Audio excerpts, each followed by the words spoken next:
The leader of the Ayatollah is dead, so that's fucking huge. The Islamic leader of the country, Ruhollah Khamenei. I don't remember how to say his name. Ayatollah has ascended theocratic power. Decades sought to turn it into a regional powerhouse, bringing into confrontation with Israel and the United States over its nuclear program while crushing democracy. Protests have been killed in Israeli strikes. He was 86. Iranian state media reported the death early Sunday, which was today. Khamenei dramatically remolded the Islamic Republic since he took the reins after the death of Ayatollah Ruhollah Khamenei in 1989. Khamenei was fiery, charismatic ideologue. Oh, damn! They real went for it. Jesus Christ. The fact that we're just, like, releasing images like this right after. He ended up ruling for a longer, greatly expanded the Shahid clerical class, built military revolutionary guard. Strains became harder to contain political repression in the flatlining economy, or a faltering economy, fueled successfully bigger waves of mass protest. Anger over the 2022 death of Masa Amini, detained for not wearing her mandatory headscarf, properly escalated to dramatic social restrictions. Like, this is, I mean, it's good that this guy is dead. I need to say that it is good that this guy is dead. I do not know exactly what is the interim government?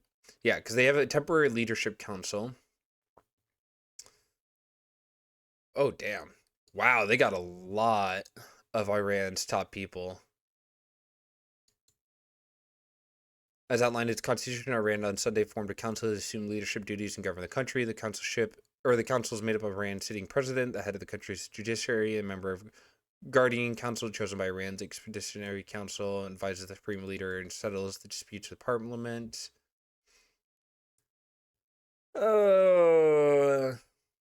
This isn't like the death of the leader of the Ayatollah will not cause anything to end in this war.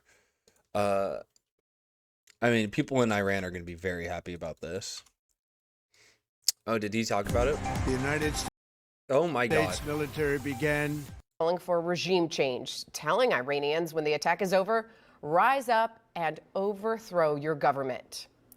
In response, Iran launched a wave of retaliatory strikes on Israel and U.S. bases. Fuck you and fuck your job. Dino, we're talking about some important shit. And yes, fuck my job. Base in Bahrain, seen under a plume of smoke in this video. And from all appearances, this is not a one-and-done mission at all. This could go on for quite some time. And the president with this sobering message that American heroes may lose their lives. President Trump directing it all from his Palm Beach estate, and that's where we find Local 10's Aaron Mabin. Aaron, what more can you tell us?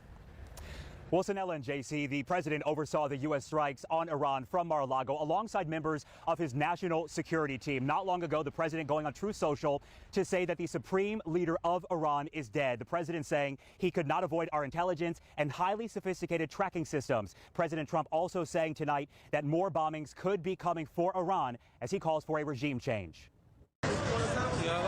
Tonight, Iran pledging a crushing retaliation after the United States and Israel launched strikes on Iran. Iranian state media saying upwards of 100 students killed in a strike on a girls' school. This video showing an urgent rush to find survivors in the rubble.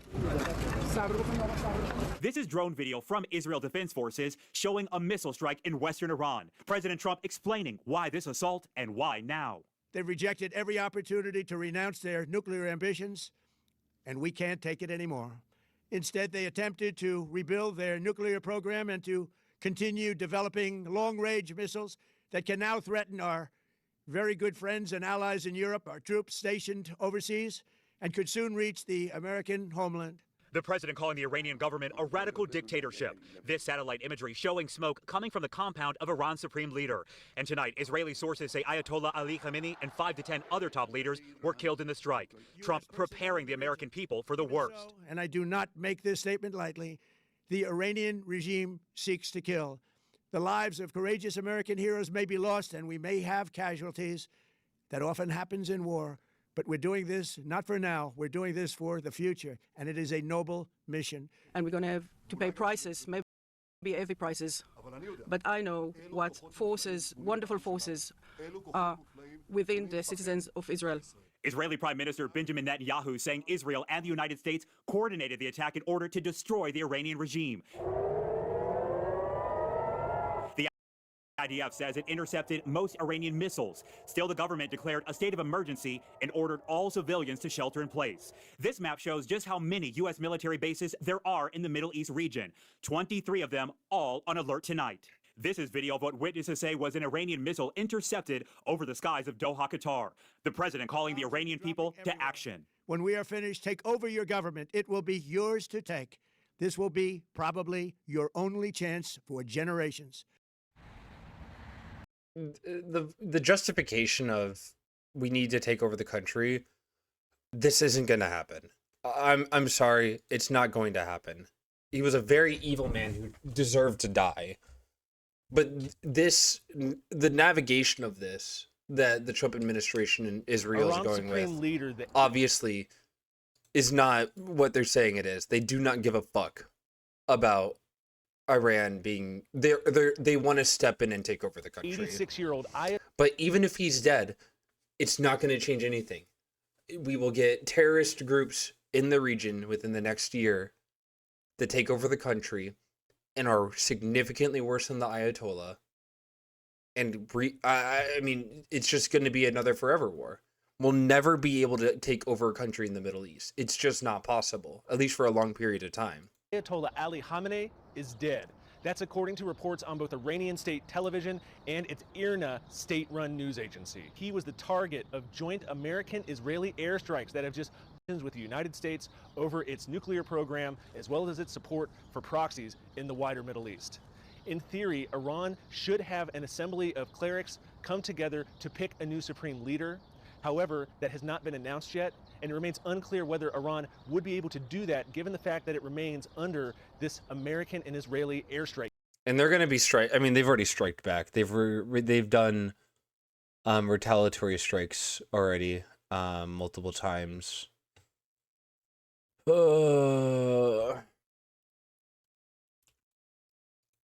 Masoud Pezeshkian, real power is rested with the supreme leader, and Masoud is also not a good person. He will definitely, I mean, it's just going to continue going. The death of him doesn't change anything. I mean, it changes a little bit of how the power balance changes, but the Ayatollah is just going to put somebody with his either beliefs or more extreme beliefs in the same position of power. For years, president has been favored to replace Khamenei upon the supreme leader's death, but he was killed in 2024 helicopter crash. And his son is no longer better, or no better.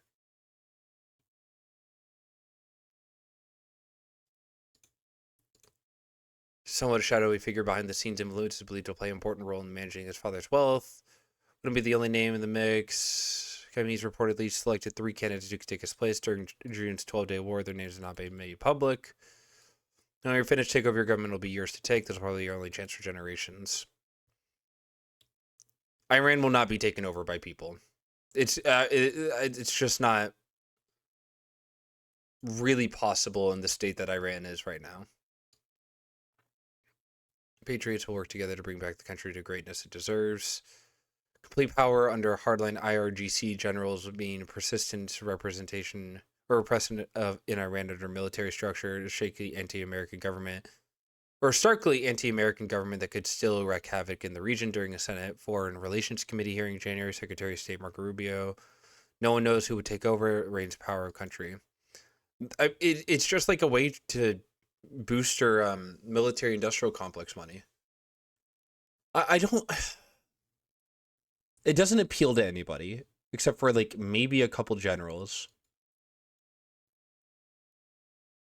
and it does nothing but cause more enemies in the Middle East, which then then the US would need to respond with military industrial complex money, cause the destruction of an area in the Middle East, have Israel be on the back foot, quote unquote, they would never be on the back foot in a case like this and say that they need to defend themselves. So we'll have to, we'll definitely have to see what happens with when they choose a new leader. Nano Banana Pro. I don't care. Get off my fucking screen, AI. Now as former Trump National Security Council Chief of Staff and Executive Secretary.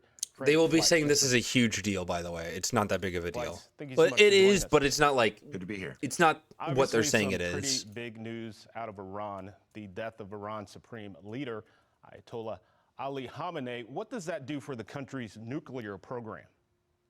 Well, it's a huge setback for this evil regime. It's an enormous shot in the arm for the opposition movement. And this is the leader who has stubbornly insisted that Iran will continue nuclear weapons-related activities, no matter how much diplomatic pressure the U.S. put on it. It's really a shame because Donald Trump wanted to make a deal with Iran. Deals were possible where Iran could still have. I can't. One day we'll learn what the deal talks were. One day we will learn what was talked about in the deals. And I am more than curious to know what they talked about because I guarantee the U.S. did not present Iran with a reasonable deal. Peaceful nuclear technology, but it insisted on certain things that were allowed to make nuclear weapons fuel, and that's how we got where we are. Yeah, and you worked firsthand with the president. What do you think went into this big decision for these joint strikes on Iran? I think it's worth noting that the president did this deliberately and carefully. There were discussions after the massive violence that we saw by the regime against protesters in January when the president said help is on the way. He wanted to act. He wanted to act while the regime was weak. He gave them an opportunity for negotiations. But when they wouldn't negotiate, this plan that was carefully worked out with his military commanders and with Israel, that's when he carried it out. But I can tell you that until the very last minute, there was an opportunity for the regime to make a deal. Yeah, so there are some who point to the fact that the U.S. already struck Tehran back in June, going after their nuclear program, which, according to the president, was dismantled. So do you think there was that threat of rebuilding that led to this decision? Yes, it's worth noting that there was a ceasefire in June that the Israelis didn't want to go along with. President Trump insisted he wanted peace. He wanted to move on with peaceful relations with Iran. But since that time, the Iranian regime has been trying to rebuild its nuclear missile program. With no the evidence. Missile program is the biggest threat. They've made significant advances towards putting that together. In another year, they probably would have so many missiles that it wouldn't be safe for Israel to attack it. Israel's wanted to attack Iran for several months because of advances in the missile program. And I think that had a lot to do with the timing. Yeah, so let's talk retaliation, right? Iran has already launched their own strikes on bases in the UAE and Qatar. What does that mean for our military forces and Americans who may actually be in that region? It's a significant threat. Iran has a large arsenal of short-range missiles, maybe 800. Why would they to use 11 nuclear weapons in a war over land? Because Iran would want to strike Israel with a nuclear weapon. Like, that is true. Iran would want to strike Israel in retaliation. Because Israel has nuclear weapons. And if Iran gained nuclear weapons, Israel would not be able to strike Iran without fear of retaliation of nuclear war. We had a nuclear deal with Iran where the U.S. paid for by Iran would go into Iran, make sure they're not making nuclear weapons, make sure they're using nuclear fuel for energy, and then we would leave. Trump pulled out of this deal. 1,100 of them. They can't hit Israel, but they can hit U.S. bases in the Persian Gulf. But by doing this, there are states that would sit on the fence, call for de-escalation. Iran is bringing these countries into the fight, and frankly, by attacking Saudi soil, the Saudis may be with us to attack Iran now. Yeah, so in your expert opinion, what does success of an operation like this look like going forward? I think the ultimate success will be measured is whether a massive and sustained demonstration against the regime can be sparked by this that brings down this regime. It could be it's going to be a much longer struggle. We had to be prepared to stand with the Iranian people. but I see many encouraging signs, especially protests before this began on college campuses in Iran. They were anticipating this happening. I think we're going to see some big demonstrations over the next week. Yeah, and I think the president has said that to the people of Iran, that the time is now to take back your country. What say you? I think that's right. And I might add that I understand there was an operation to actually text the Iranian people to send that message to them that this is the time for them to stand up for their freedom and throw this regime out. All right, National Security Council Chief of Staff and Executive Secretary Fred Fleitz, thank you so much for joining us. We'll leave it right there, sir. Good to be here. Thank you.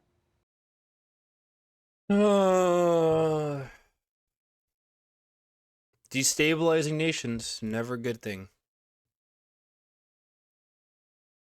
I don't know. This is gonna have this is gonna be very bad for Republicans. I can't imagine this being good for Republicans, midterm wise. And you don't ever have to rationalize them. Like in my brain, I want to rationalize them, but they are just evil people. They are just evil people. Always remember that. Trump and other Republicans are just evil fucking human beings. And Democrats. A lot of Democrats are supporting this. A lot of Democrats are supporting this.